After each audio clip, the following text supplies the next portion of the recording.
अस्सलामुअलैकुम, आप देख रहे हैं समा, मैं हूँ रमज़ईम। हेडलाइंस आपने जानी। बुलेटिन में सबसे पहले आपको आगाह करेंगे, सिंध का 1241 अरब का बजट सिंध असेंबली में पेश कर दिया गया। बजट में सेहत के शोबे को तरजीह दी गई, कोई नया टैक्स मुतारिफ नहीं कराया गया है। मजीद बात कर लेते हैं समा के नुमाइंदे संजय साधवानी से।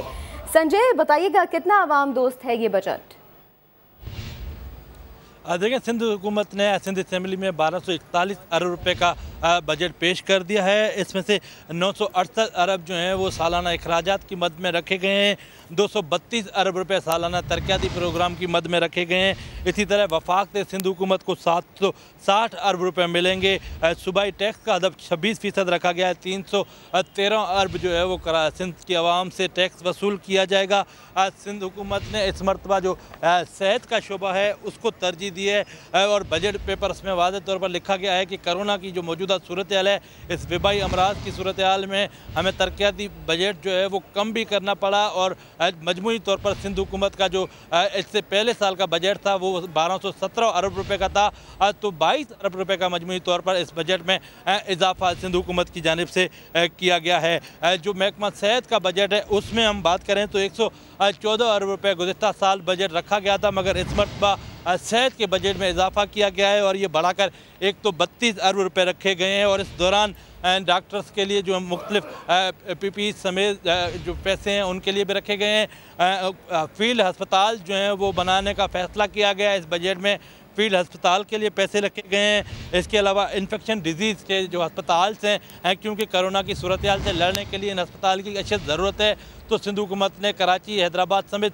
सिंध के मुख्तलिफ शहरों में इन अस्पताल के लिए भी फ़ंड्स रखे हैं। तालीम को भी इस मरतबा तरजीह दी गई है। तालीम के लिए 6 अरब से ज़ायद रुपए के जो फर्नीचर है नया वो ख़रीदने का फ़ैसला किया गया है। वो पैसे भी बजट में रखे गए हैं ताकि जो मुख्तलिफ सिंध के स्कूल्स में इस वक्त फर्नीचर की तबाहकुन सूरत हाल है तो वहाँ पर नया जो फर्नीचर ख़रीदा जाएगा।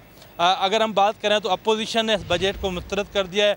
वज़ीर-ए-आला सिंध ने तकरीर जब शुरू की तो अपोजिशन ने उस वक्त से एहतजाज करना शुरू किया। अपोजिशन ने शेम शेम के नारे लगाए। अपोजिशन का कहना है कि ये बजट जो है वो अवाम दुश्मन बजट है, इस बजट को मुस्तरद करते हैं। जबकि वज़ीर-ए-आला सिंध ने अपनी तकरीर में ये कहा कि ये बजट अवाम दोस्त है, हमने कोई नया टैक्स नहीं लगाया।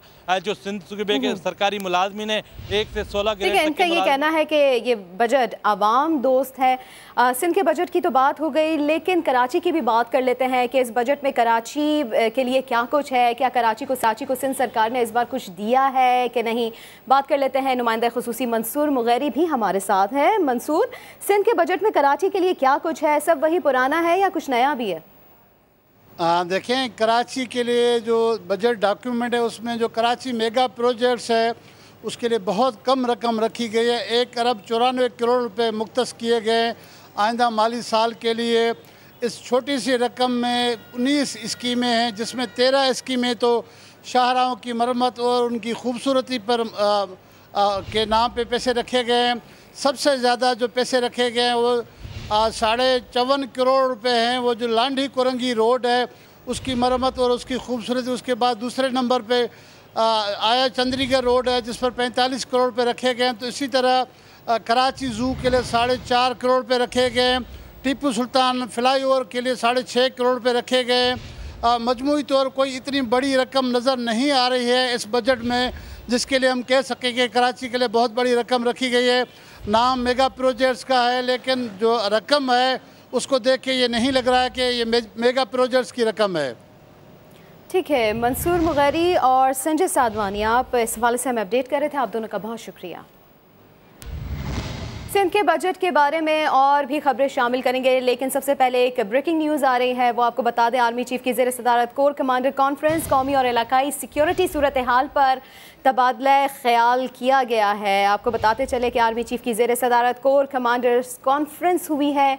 मुल्क भर में पुरतशद्दुद वाक़यात में मुसलसल कमी पर इत्मीनान का इजहार किया गया है। बात कर लेते हैं उस्मान खान से। उस्मान, बताइएगा क्या कहना है ISPR का?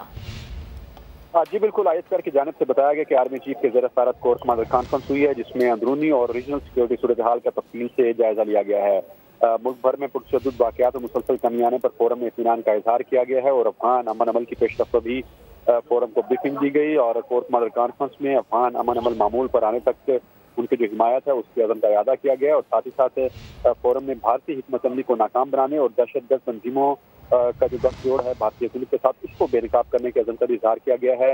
اس کانفرنس میں کورونا سے نمٹنے، ٹڈی دل اور پولیو مہم شروع کرنے سے متعلق جو ہے وہ مشاورت کی گئی ہے اور اس عزم کا اظہار کیا گیا ہے کہ کووڈ-19 کے خلاف صرف پوری قوم کے طور پر ہی اس کو لڑا جا سکتا ہے، جس میں ہر فرد کو بنیادی طریقہ کار اور نظم و ضبط کے مشاہدے کے ذریعے کامیابی کو یقینی بنانے کے لیے اپنا کردار ادا کرنا ہوگا۔ تو اس بات کا بھی اظہار کیا گیا ہے کہ حکومت کی جو کوششیں ہیں ان تمام چیلنجوں سے نمٹنے کے لیے اس میں پاک فوج جو ہے حکومت کی مدد کے لیے حکومت کے پیچھے کھڑی ہے۔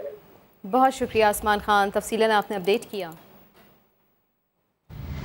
ایک بار پھر سے سندھ بجٹ کی بات کریں گے، جس میں سندھ حکومت نے بجٹ میں محکمہ داخلہ کے لیے کیا کچھ رکھا ہے۔ بات کر لیتے ہیں احمد رحمان خان سے۔ احمد رحمان، آپ کے پاس کیا فیکٹس اینڈ فگرز ہیں اس حوالے سے؟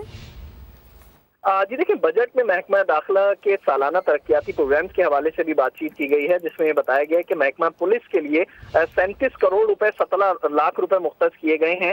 محکمہ پولیس کی 32 اسکیمیں ہیں جن پہ کام کیا جائے گا، جن میں سے 31 جو ہیں وہ پرانی اسکیم ہے، جبکہ ایک نئی اسکیم کے حوالے سے بھی لکھا گیا ہے۔ سعود آباد میں نئی ڈرائیونگ لائسنس برانچ جو ہے وہ کھولی جائے گی، جس کے لیے 75 لاکھ روپے رکھے گئے ہیں تاکہ عوام کو سہولیات میسر آ سکیں، وہ وہاں سے اپنے لائسنس بنوا سکیں۔ اسی طرح محکمہ جیل کی اگر ہم بات کریں تو 29 کروڑ سے زائد کا جو ہے وہ بجٹ محکمہ جیل کے لیے رکھا گیا ہے، جس میں 17 ترقیاتی اسکیمیں ہیں، جس میں سے 6 نئی ہیں اور 11 جو ہے وہ پرانی ہیں۔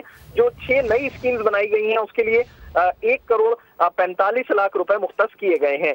جی ٹھیک ہے، بہت شکریہ احمد رحمان خان، اپڈیٹ کیا آپ نے۔ مدثر نذیر اپڈیٹ کر رہے تھے، سندھ کا بجٹ پیش کیے جانے کے دوران اپوزیشن نے پورا ایوان سر پر اٹھائے رکھا، کان پڑی آواز سنائی نہیں دے رہی تھی۔ وزیر اعلیٰ سندھ مراد علی شاہ اور حکومتی ارکان کو ہیڈ فون پہننا پڑے۔ بسم اللہ الرحمن الرحیم۔ اسپیکر صاحب، آج سر یہ میرے لیے باعث فخر کا مقام ہے کہ میں آج 8ویں بار اس اسمبلی میں سندھ کا بجٹ پیش کر رہا ہوں۔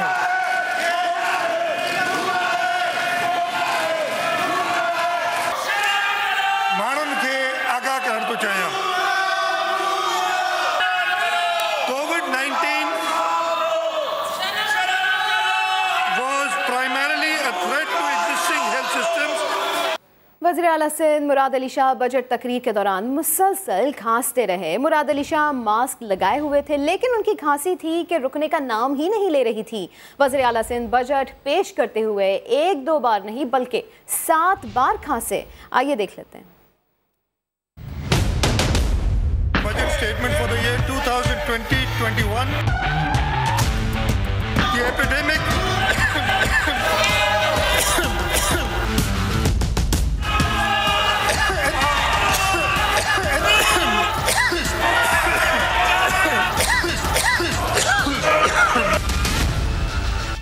سندھ حکومت کی بد انتظامی اور کرپشن اب اور برداشت نہیں کر سکتے۔ وزیر اعظم آئینی اختیارات استعمال کرتے ہوئے ایمرجنسی لگائے۔ سما وزیر اعظم اور پی ٹی آئی سندھ کی کور کمیٹی کے درمیان ہونے والی میٹنگ کی اندرونی کہانی سامنے لے آیا۔ عمران خان نے گرین لائن سمیت وفاقی منصوبے جلد مکمل کرنے کا یقین دلایا۔ وزیر اعظم کی جانب سے لاڑکانہ کے لیے 1 ارب کا ہیلتھ پیکج بھی دیے جانے کی توقع ہے۔ فیصل خان اسی پر رپورٹ کریں گے۔ تحریک انصاف سندھ کے کھلاڑیوں کا اپنے کپتان سے بڑا مطالبہ۔ پی ٹی آئی کی کور کمیٹی نے پیپلز پارٹی حکومت کی کرپشن اور نااہلی سے نجات پانے کے لیے آئینی اختیارات استعمال کرنے کا مطالبہ کر دیا۔ دورہ کراچی میں وزیر اعظم سے پی ٹی آئی رہنماؤں کی ملاقات کی اندرونی کہانی سامنے آ گئی۔ ایم پی اے اور ایم این ایز نے جیالی سرکار کی دل کھول کر شکایات کی۔ وزیر اعظم کو بتایا کہ صوبائی حکومت کی عدم دلچسپی کا خمیازہ عوام کو شدید مشکلات کی صورت میں بھگتنا پڑ رہا ہے۔ ہم سب نے کہا ہے کہ 149(4) کے تحت پورے سندھ میں ایمرجنسی لگائیں تاکہ 18 امینڈمنٹ کے حوالے سے جس کام کے لیے پیسہ آ رہا ہے وہ اس کام پر لگے، اور ہم نے کہا نہیں تو 235 کے تحت فائنینشیل بے شک ایمرجنسی لگائیے لیکن خدا را سندھ کو لٹنے سے بچائیے۔ सिंध को उन लुटेरों से बचाइए जिन्होंने सिंध को तबाह कर दिया, सिंध का पैसा खा गए। वज़ीर आज़म को सिंध के शोबा सेहत के हवाले से भी आगाह किया। वज़ीर आज़म ने सूबे के मसाइल तरजीही बुनियादों पर हल करने की हिदायत की। कराची में ग्रीन लाइन समेत दीगर वफाकी मंसूबे भी जल्द मुकम्मल करने का यकीन दिलाया। वज़ीर आज़म की जानिब से लाड़काना के लिए 1 अरब रुपए का हेल्थ पैकेज भी दिए जाने का इम्कान है। फैसल खान, समा, कराची। लाहौर में कोरोना से ज़्यादा मुतासर होने वाले इलाकों में मुकम्मल लॉकडाउन जारी है। मार्केट्स बंद हैं। सिर्फ ज़रूरी काम के लिए एक घर के एक फ़र्द को ही बाहर जाने की इजाज़त है। देखिए दानियाल सत्तार की ये रिपोर्ट। लाहौर में कोरोना वायरस से मुतासरा 50 इलाकों को सील कर दिया गया। लोगों की गैर जरूरी आमदोरफ्त पर पाबंदी लग गई। जरूरी काम की सूरत में सिर्फ एक शख्स बाहर निकल सकेगा। मुतासरा इलाकों में आम दुकानें बंद कर दी गई हैं। फार्मेसी 24 घंटे और करियाना स्टोर सुबह 9 से शाम 7 बजे तक खुल सकेंगे। रेस्टोरेंट्स को डिलीवरी की और बैंकों को पब्लिक डीलिंग के बगैर खुला रखने की इजाजत दी गई है। पुलिस के साथ साथ जिले इंतजामिया भी लॉकडाउन के पहले रोज अहकामात पर अमल दरामद कराते हुए एक्शन में नजर आई। हमारी जितना भी हेल्थ स्टाफ है वो डिफरेंट एरियाज़ में इस वक्त डिप्यूट कर दिया गया है। जो भी आपके पेशेंट हाउसेज हैं उनको वो विज़िट कर रहे हैं और उसमें जितनी भी उनकी कॉन्टैक्ट सैम्पलिंग है वो कलेक्ट की जा रही है ताकि जो भी पॉजिटिव केसेस हैं उनको फर्दर क्वारंटाइन किया जा सके। बाद शहरी इलाके में आने जाने के लिए एहलकारों के साथ तकरार भी करते रहे। यहाँ पे बैरियर लगे वो साइड बंद है। ये हुकूमत ने अच्छा कदम उठाया है, लेकिन मुश्किलात तो थोड़ी सी पेश आ रही है। लेकिन इस वक्त हमें भी हुकूमत का साथ देना चाहिए। बंद किए इसके लिए बहुत परेशानी। हमारा ऑफिस है गली के अंदर, ऑफिस नहीं पहुँच सकते हम लोग। हुकाम के मुताबिक मुतासरा इलाकों से ताल्लुक रखने वाले सिर्फ सरकारी मुलाजमीन, तिबी अमले, जजेस और सहाफियों को आमदोरफ्त की इजाजत दी गई है। कैमरामैन अब्दुल इकबाल के साथ दानियाल सत्तार, समा, लाहौर। कोरोना SOPs पर अमल दरामद न करने के नताइज आना शुरू हो गए। इस्लामाबाद के सेक्टर्स I8 और I10 के भी इलाके सील करने का नोटिफिकेशन जारी हो गया है। ज़िला इंतज़ामिया ने मुतालिका इलाकों के रिहायशियों को 18 जून तक तमाम ज़रूरी अशिया की खरीदारी मुकम्मल करने की हिदायत कर दी है। नूरुल अमीन दानिश की रिपोर्ट देखेंगे। बहुत कहा था कि एहतियात इलाज से बेहतर है, वरना खमियाजा कई बेकसूर भी भुगतेंगे। कोरोना गर्दी में एहतियात न बरतने वालों का अब एक ही इलाज, लॉकडाउन। इस्लामाबाद में सेक्टर I8 मरकज, I8 3 और 4 के साथ I10 मरकज, I10 1 और 2 को सील करने का हुक्मनामा जारी। नोटिफिकेशन के मुताबिक मज़कूरा इलाके 18 जून को रात 12 बजे मुकम्मल तौर पर बंद कर दिए जाएंगे।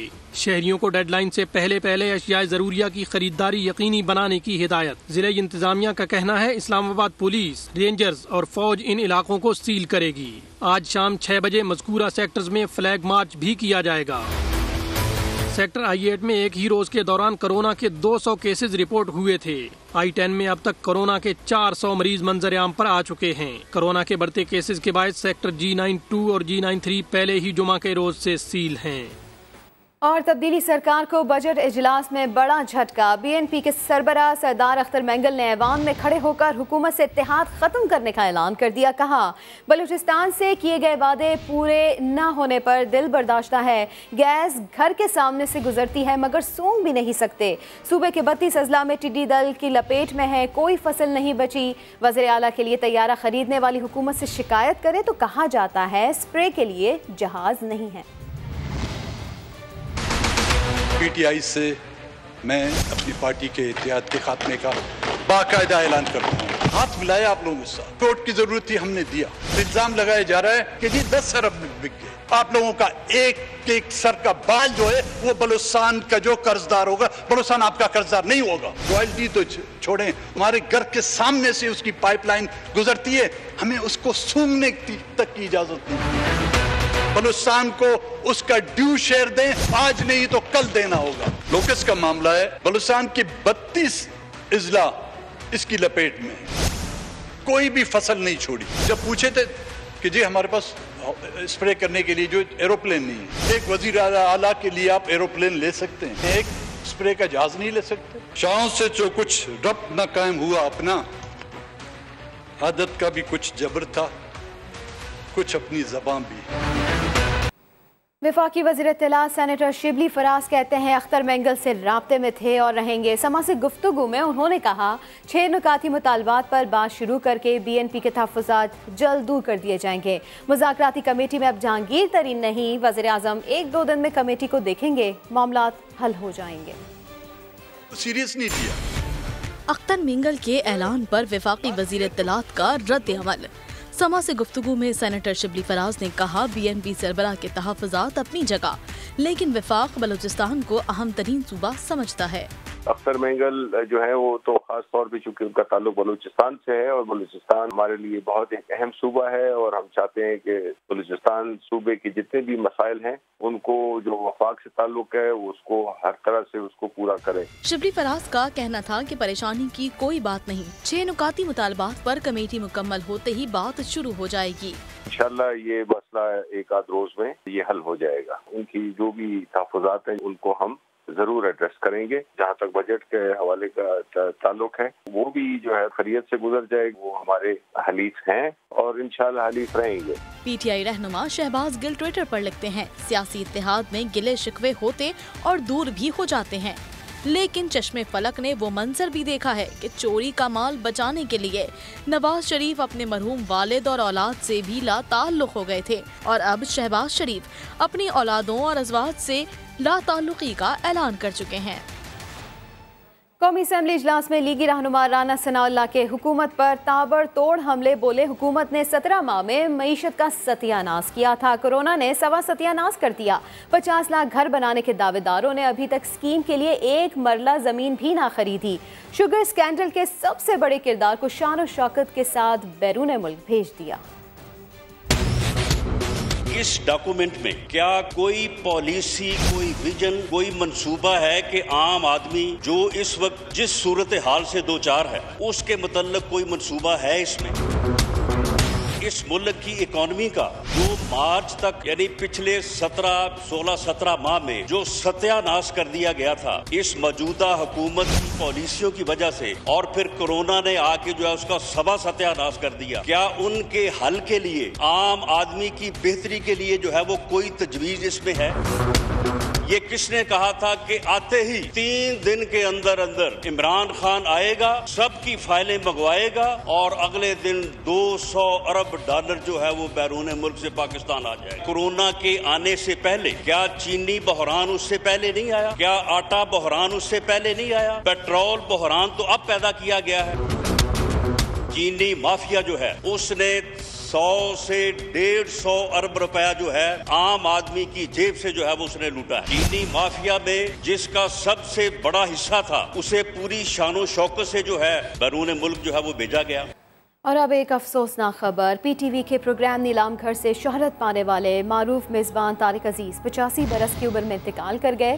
तारिक अजीज़ की नमाज जनाजा मगरिब के बाद अदा की जाएगी। तफसील जानिए लाहौर से मोहम्मद कुर्बान की इस रिपोर्ट में। नीलाम घर का मेज़बान अपने मद्दाहों को उदास छोड़ गया। तारिक अजीज शुगर के मर्ज में मुब्तला थे। सुबह के वक्त तबीयत खराब हुई, अहले खाना अस्पताल मुंतकिल करने की कोशिश कर रहे थे कि वो दम तोड़ गए। 1938 को जलंधर में पैदा होने वाले तारिक अजीज का खानदान आजादी के बाद पाकिस्तान हिजरत कर आया। साहिवाल में सुकूनत इख्तियार की। पहली बार उनकी आवाज रेडियो पाकिस्तान लाहौर से हवा के दोष पर लहराई। मरहूम पाकिस्तान टेलीविजन के इब्तदाई न्यूज कास्टर्स में से थे।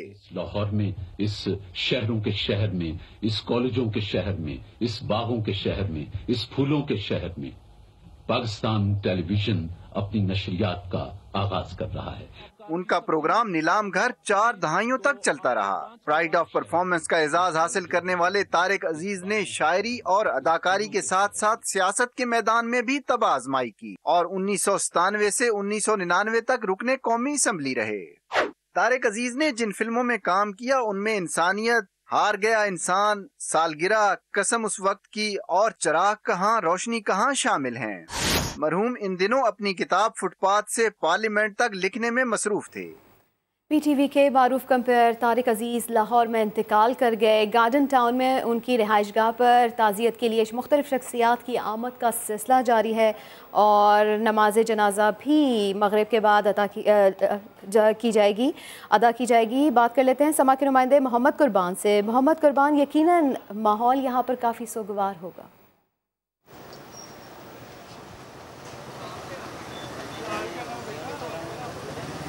जी मोहम्मद कुर्बान, आवाज़ आ रही है आपको?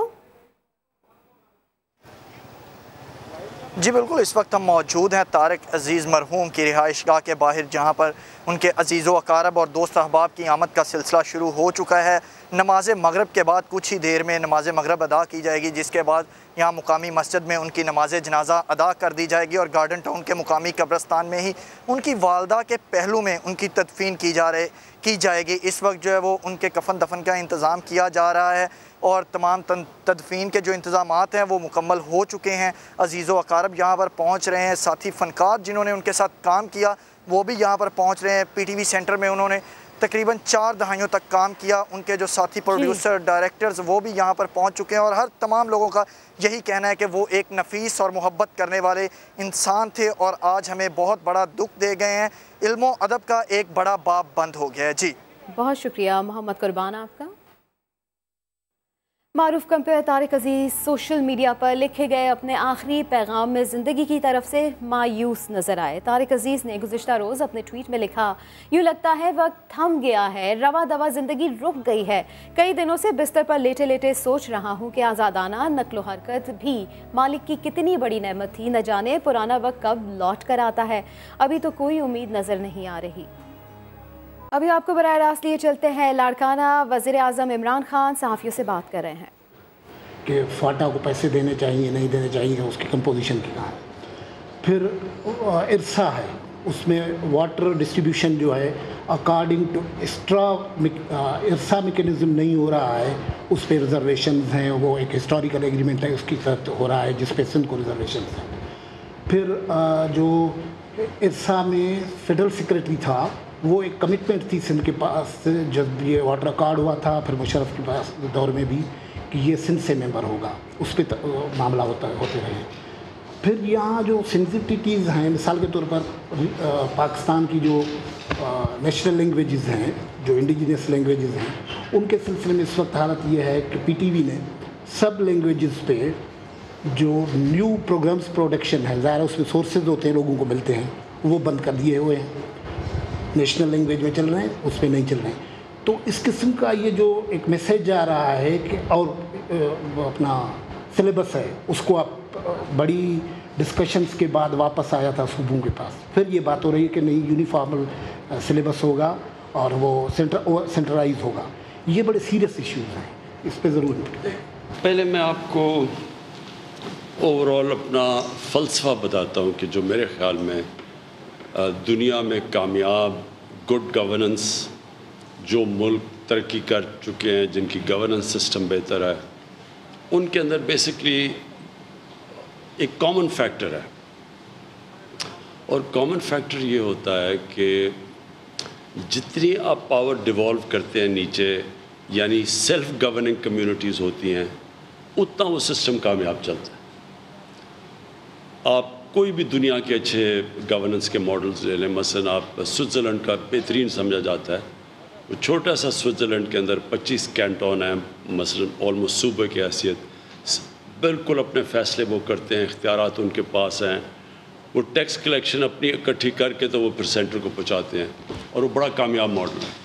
وہ کامیاب ماڈل ہمیشہ ہوگا جتنی آپ گورننس عوام کے پاس لے جائیں گے اتنا عوام بہتر فیصلے کرتی ہے کہ ان کو کس چیز کی ضرورت ہے۔ جتنی آپ سینٹرلائز رکھیں گے، عوام سے دور فیصلے رکھیں گے، وہ فیصلے غلط ہوتے ہیں۔ پہلے تو میں آپ کو یہ چیز کہہ دوں،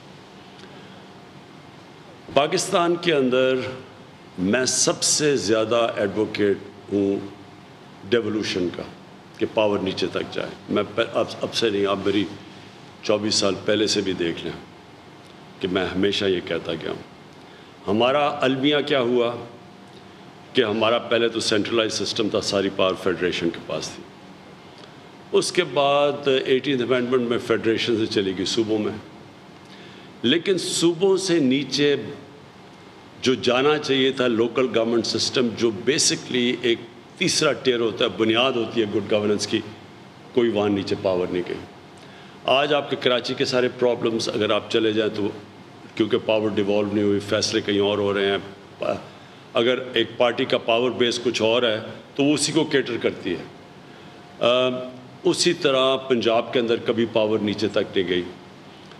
جو پہلی اگر آپ دیکھیں کہ جنرل مشرف کے دور میں بھی جو پاور نیچے گئی تھی، وہ بھی بعد میں جیسی 2008 کے بعد یہ گورنمنٹس آئی پیپلز پارٹی نون لیگ، انہوں نے وہ پاورز لے لی، اور جو 2013 میں جو کہ کسی صوبے نے پاور ڈیوالو کی تھی اور پہلی دفعہ ولیج کاؤنسلز کو امپاور کیا تھا، وہ پی ٹی آئی کی گورنمنٹ پختونخوا میں تھی، اور وہ بہت بڑی وجہ تھی کہ وہ جو صوبہ کبھی دوسرے کو دوسری باری نہیں دیتا تھا، اس نے 2/3 اکثریت سے ایک کولیشن گورنمنٹ ہمیں انہوں نے جتایا۔ اس میں ایک بہت بڑی وجہ یہ تھی کہ امپاور ہو گئے تھے نیچے ولیج کاؤنسلز۔ اب جو ہم لوکل گورنمنٹ سسٹم لے کے آ رہے ہیں اور انشاءاللہ اب الیکشن ہوگی، میرے خیال میں وہ پاکستان کی تاریخ کا بہترین لوکل گورنمنٹ سسٹم آ رہا ہے۔ ولیجز کو پنجاب اور کے پی میں جو ہم سسٹم لے کے آئے ہیں، ولیج کاؤنسلز کو نیچے پھر امپاور کیا، پیسہ ڈائریکٹلی پروونشل فائنانس بورڈوں کا ڈائریکٹ پیسہ کسی کے تھرو نہیں جائے گا، ڈائریکٹ ولیج کاؤنسلز کو جائے گا۔ اس کے بعد جو ہم دوسری چیز لے کے آ رہے ہیں اور جو بہت امپورٹنٹ ہے خاص طور پہ ہمارے شہروں کے لیے، وہ ہے ہمارا جو پھر اس کے بعد جو ہم نے تحصیل کاؤنسلز کے اوپر ڈائریکٹ الیکشنز کروائے ہیں، شہروں کے ڈائریکٹ الیکشنز ہوں گے، شہروں کا ڈائریکٹ سارا شہر الیکٹ کرے گا اپنا میئر اور یا اپنا ناظم، اور وہی تحصیل میں ڈائریکٹ الیکشن ہوں گے۔ یہ کیوں ہم کروا رہے ہیں؟ اس کا سب سے بڑا مقصد یہ ہوگا کہ وہ جو انڈائریکٹ الیکشن سے آتے تھے، جو یونین کاؤنسل سے ناظم الیکٹ ہو کے آتے تھے، ہم نے ریئلائز کیا کہ اس میں بڑا پیسہ چلتا تھا، اس میں کرپشن ہوتی تھی، وہ سارے ناظموں کو پیسے دے کے اوپر آ جاتا تھا، یعنی جو میئر بن جاتا تھا، جو ہم نے کے پی میں ریئلائز کیا۔ اور وہ جب اوپر سے آتا تھا تو پھر وہ اپنے یونین کاؤنسل میں پیسہ خرچ کر دیتا تھا، باقی ایریا کو بھول جاتا تھا۔ تو جب ایک پورا شہر سے آئے گا، اور یہ ساری دنیا میں اب سسٹم ہے، تہران کا میئر ہے، لنڈن کا میئر ہے، نیو یارک کا میئر ہے، یہ میئر سسٹم ایک دنیا میں کامیاب سسٹم ہے، ڈائریکٹ الیکشن سے میئر بنے۔ اور یہ میں آپ کو پہلے بھی کہہ بیٹھا ہوں کہ کراچی کا بھی مسئلہ، لاہور کا مسئلہ، یہ کبھی بھی حل نہیں ہوگا جب تک کہ آپ ڈائریکٹ الیکشن سے آئیں، ان کو امپاور کریں، وہ اپنے فائنینس اکٹھے کریں، وہ پھر اپنی پوری سیوریج سسٹم، سارا وہ سسٹم ایک جگہ سے ایک شہر چلے۔ تو وہ جو ہم اب سسٹم لے کے آئے ہیں، وہ کے پی میں اور پنجاب کے اندر وہ اگلی الیکشنز ان پہ ہوگی۔ ایک طرف گراس روٹ پہ بھی پہنچ جائے گا پیسہ ڈائریکٹ، دوسری طرف جو شہر ہوں گے وہ بھی ڈائریکٹ الیکشن کے ذریعے ہوں گے۔ اور میرے خیال میں میں بڑی دیر کا کہہ رہا ہوں کہ کراچی کے مسئلے حل ہو ہی نہیں سکتے جب تک کہ آپ کے کراچی کے ڈائریکٹ الیکشنز نہ ہوں، اور خود کراچی کے مسئلے، پانی کا، سب کچھ، یہ صرف ایک ہی جو ساری میں کوئی نئی بات نہیں کہہ رہا، یہ ساری دنیا میں یہی سسٹم ہے۔ اب آ جائے جی این ایف سی ایوارڈ پہ۔ دیکھیں این ایف سی ایوارڈ جو ہے اس کے اندر ایک انوملی ہے۔ جیسے ہی آپ پیسہ فیڈرل گورنمنٹ صوبوں کو چلا جاتا ہے 65%، صوبوں کے بعد جب اپنی سیکیورٹی کو جاتا ہے اور جب ڈیٹ سروسنگ، قرضوں کی قسطیں واپس کرنے پہ جاتا ہے، تو شروع ہی ہوتا ہے فیڈریشن 700 ارب روپے کے خسارے سے۔ تو سارا جو فیڈرل بجٹ پر بنتا ہے وہ سارے قرضے لے کے بنتا ہے۔ یہ بالکل ایک انفیزبل ہے، یہ کوئی دنیا کے اندر ایسا بجٹ نہیں بنتا۔ جنہوں نے بھی یہ شروع کیا تھا جب بھی 80th امینڈمنٹ، انہوں نے پوری طرح سوچا ہی نہیں کہ یہ کیسے، کون سی دنیا میں کس طرح کا سسٹم چل سکتا ہے۔ اس کے اوپر ڈسکشن کی ضرورت ہے، ریویو کی ضرورت ہے، تاکہ کوئی ایک بجٹ بنے جو یعنی کوئی بھی دنیا میں بجٹ خسارے سے نہیں شروع ہوتا اور پھر سارے مزید اور قرضے لے کے وہ چلتا ہے۔ اس کے اوپر مزید اس کی ضرورت ہے۔ جہاں تک آپ نے ٹیلی میٹری سسٹم کا کہا، میں نے اس کے اوپر انکوائری بلائی ہے۔ یہ جان کے سیبوٹاج کیا گیا ہے، یا ہم نے چیک کیا کہ جان کے یہ ٹیلی میٹری سسٹم کو چلنے نہیں دیا جاتا، اور یہ بڑا انفیئر سسٹم ہے۔ میں نے پچھلی میٹنگ کے اندر انکوائری کروائی ہے، اس کے اندر ہم پوری انکوائری کریں گے کون ذمہ دار ہے۔ ابھی سے ہی ہم نے فیصلہ کیا کہ ٹیلی میٹری سسٹم آئے گا، تاکہ صوبوں کے اندر یہ جو مسئلہ آتا ہے پانی کا، یہ ایک ہی وقت پہ کلیئر ہو جائے۔ جو ساری دنیا کے اندر ہوتا ہے ٹیلی میٹری سسٹم ہوتا ہے، سب کو پتہ ہوتا ہے کس کا شیئر کدھر جا رہا ہے۔ یہ جان کے خراب کیا گیا ہے، اور اس میں میلیفائڈ ہے، اور اس میں پھر تنازع پیدا ہوتے ہیں صوبوں کے بیچ میں۔ سب سے بڑا یہ ایشو ہے سندھ میں کہ 44 ارب روپیز क्वालिटी प्रीमियम के उन पर है। सुप्रीम कोर्ट ऑफ पाकिस्तान ने हुक्म दिया है कि आबादगारों को, ग्रोवर्स को 44 अरब रुपीस वो दिए जाएं, मगर उनके आर्डर्स के बावजूद भी वो आबादगारों को, ग्रोवर्स को अभी तक नहीं मिल रहे। बार बार ग्रोवर्स हाई कोर्ट्स में, सुप्रीम कोर्ट में जा रहे हैं अहकामात के बावजूद। ऊपर से लोकट्स आ गया, उसमें भी सिंध गवर्नमेंट का अपना ओपिनियन है, मगर वफाकी सरकार से वो एक्शन नज़र नहीं आ रहा। वो इतना ही हमारे पास समझा जाता है जितना कोरोना डेंजरस है, इतना लोकट्स का इशू भी सीरियस है। मैं यहाँ जनरल अफजल है नहीं, जनरल अफजल अगर हो तो वो आपको बताएंगे कि कितनी 1 जनवरी से 31 जनवरी से हमने इमरजेंसी डिक्लेयर की हुई है। हमने पूरी रिसोर्सेज एलोकेट की हैं। मुसलसल सूबों की क्या ज़िम्मेदारी है, सेंटर की क्या ज़िम्मेदारी है। हमने सेंटर ने, क्योंकि नेशनल क्राइसिस है, अपने से बढ़ के काम कर रहे हैं। आपको पूरी डिटेल्स देंगे कि हम तब से क्या क्या हमने कोशिशें की, कितनी रिसोर्सेज अपनी एलोकेट की। बदकिस्मती से हमें जो जहाज़ थे, जो वो ये स्प्रे के लिए जहाज़ थे, तो जब हमें देखे तो वो 1990 के पड़े सब ख़राब थे। एक चलाने की कोशिश की, वो बेचारा क्रैश कर गया, हमारा पायलट भी शहीद हुआ उसमें। तो सेंटर ने पूरा जोर लगाया हुआ है। ये बहुत बड़ा क्राइसिस है पाकिस्तान का। 31 दिसंबर से जनवरी से हम इसके ऊपर पूरा कॉन्सेंट्रेट कर रहे हैं। हम इन टच हैं ईरान के साथ, हिंदुस्तान के साथ, क्योंकि ये सिर्फ पाकिस्तानी अकेला नहीं लड़ सकता। ये बहुत बड़ा क्राइसिस हॉर्न ऑफ अफ्रीका से आ रहा है।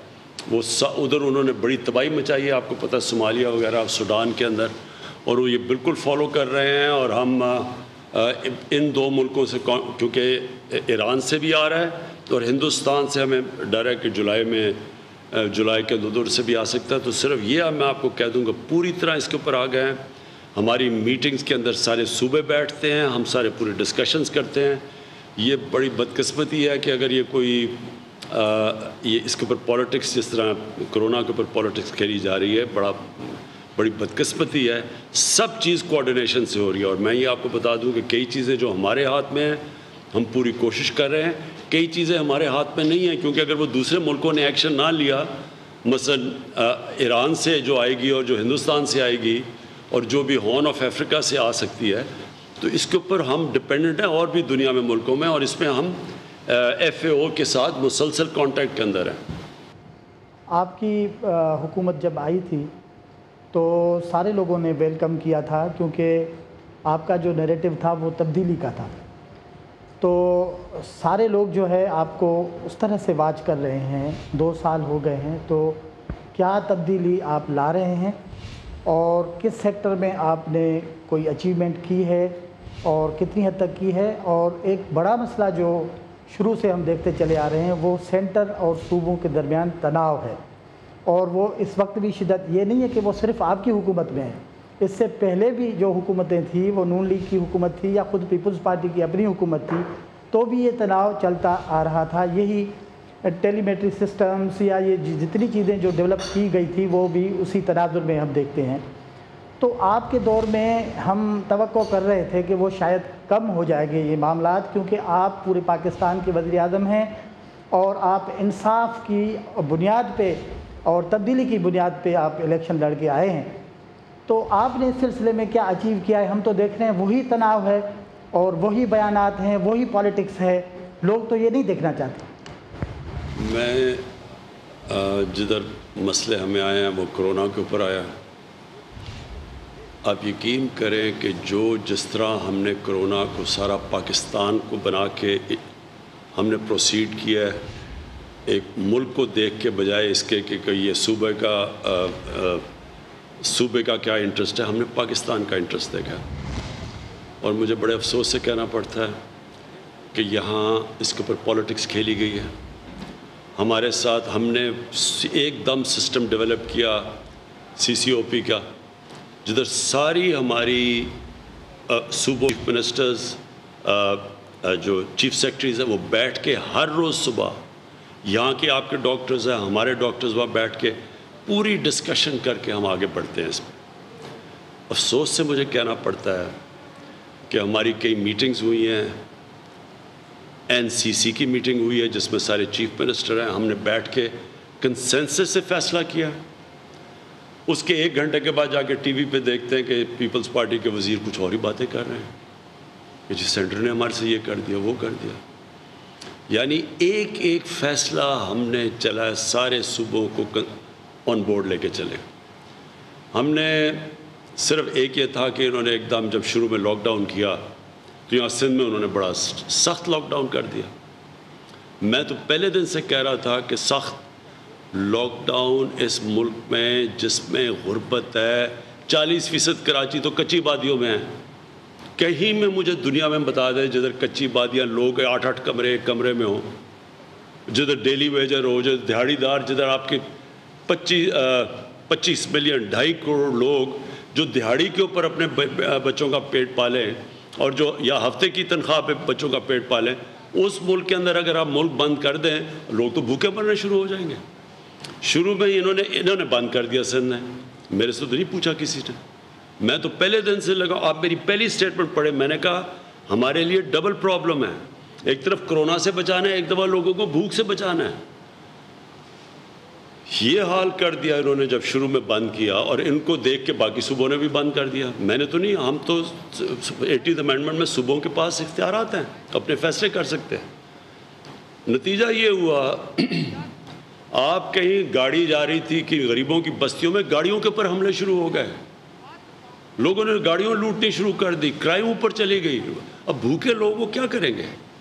تو ہم نے سب سے عقل مندی کی, آہستہ آہستہ ہم نے لاک ڈاؤن کھولنا شروع کیا, اور کنسٹرکشن اور باقی چیزوں کو, جس کو سمارٹ لاک ڈاؤن کہتے ہیں, کہ عقل سے لاک ڈاؤن کریں, کیونکہ 22 کروڑ لوگوں کو تو آپ بند نہیں کر سکتے.